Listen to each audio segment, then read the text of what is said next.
Ma priorité ce week-end, ça a bien sûr été le putain de JLPT, mais tout de même, j'ai choisi de profiter du samedi pour aller au jardin du Korakuen, donc situé à la station de métro Korakuen, très simplement, puisque nous sommes en automne, puisqu'il y a les feuilles rouges des koyo, ces érables japonais, et que les jardins offrent leur plus belle parure. Si vous avez l'occasion d'aller à Tokyo ou au Japon ou quoi que ce soit dans la période de l'automne, ça vaut vraiment le coup.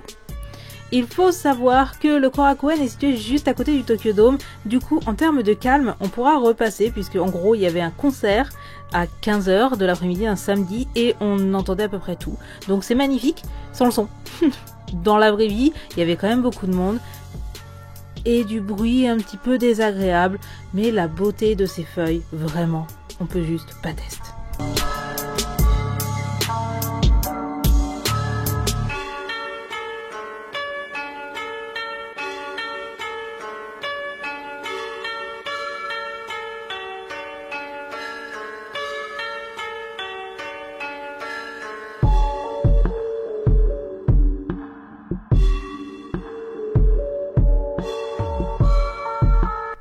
Vous l'avez peut-être vu sur Twitter, il y a en ce moment une collaboration entre Mr. Donuts, le magasin de donuts, et Pokémon, et notamment des donuts Pikachu. Donc au tout début de la collaboration, a priori, Donuts était complètement raté, ils ont totalement revu et du coup, ils sont plutôt mignons. J'étais super contente de pouvoir enfin en tester un parce que genre, ils sont sortis depuis 3 semaines et j'avais pas encore pu en manger. Du coup, eh bien, dégustons ensemble.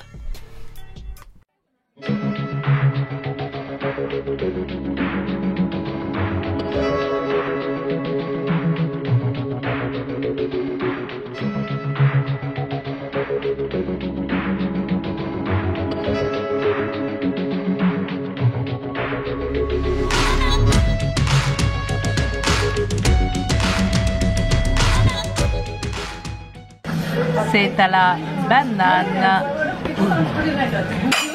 Je déteste la banane.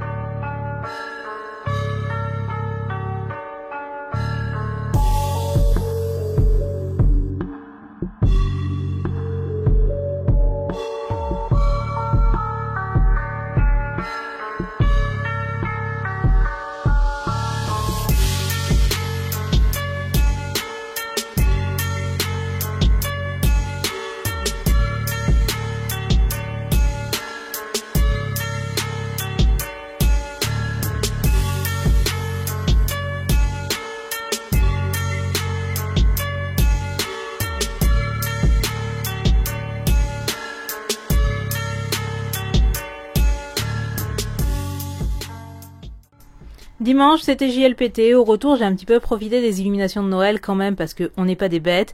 Et après, je suis allée jouer aux peluches. Aucune idée de si j'ai réussi ou non l'examen. De toute façon, il n'y a aucun moyen de le deviner. Et je n'aurai les résultats qu'en février ou en mars. Si vous voulez une vidéo sur le JLPT d'ailleurs, pensez à me le dire parce que je sais pas si j'en fais une ou pas.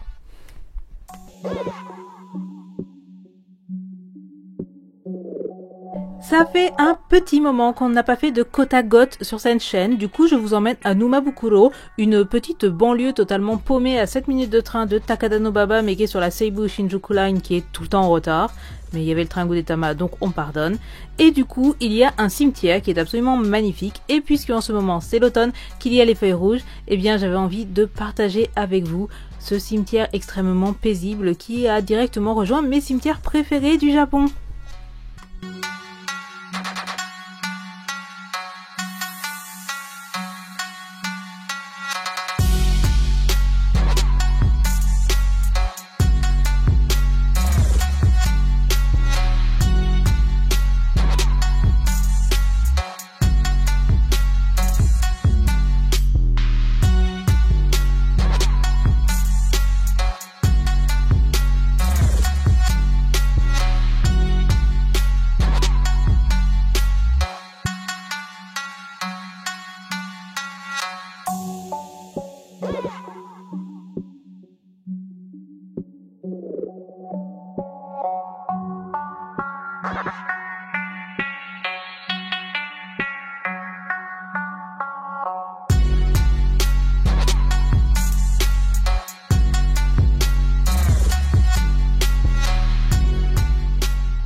je suis fatiguée.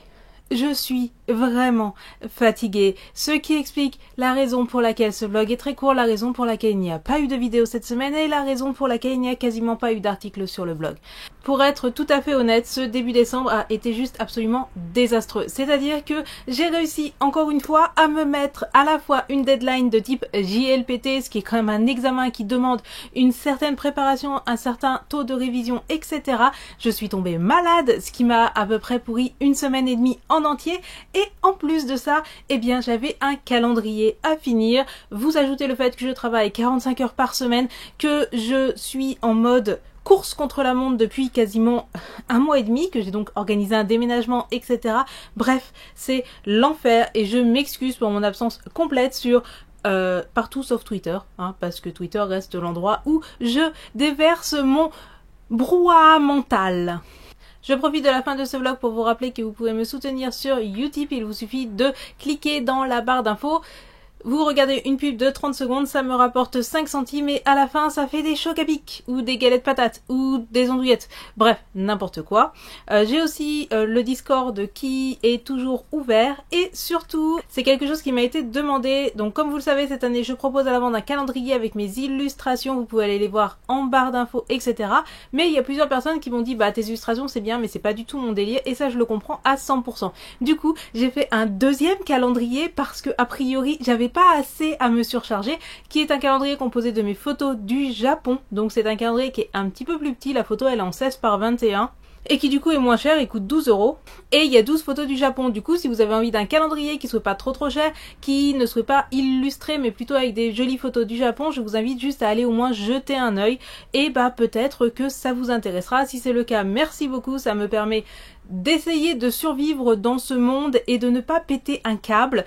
Je suis vraiment à un point où c'est très dur dans le sens où tout ce que j'aime faire ne me rapporte rien et où je suis obligée de bosser 45 heures par semaine pour ne serait-ce que survivre et donc je passe tout mon temps libre à bosser sur mes autres projets personnels, donc je n'ai aucune vie, je n'ai aucun repos, je suis totalement crevée. Ben, on va espérer que tout ceci, on va espérer que je trouve une solution à tout ce merdier en 2019. En attendant, merci de m'avoir suivi jusque là, c'est promis, il y aura une vidéo la semaine prochaine qui sera peut-être une vidéo pas très travaillée. Il y a des chances qu'on se retrouve avec un haul parce que les hauls c'est facile à filmer.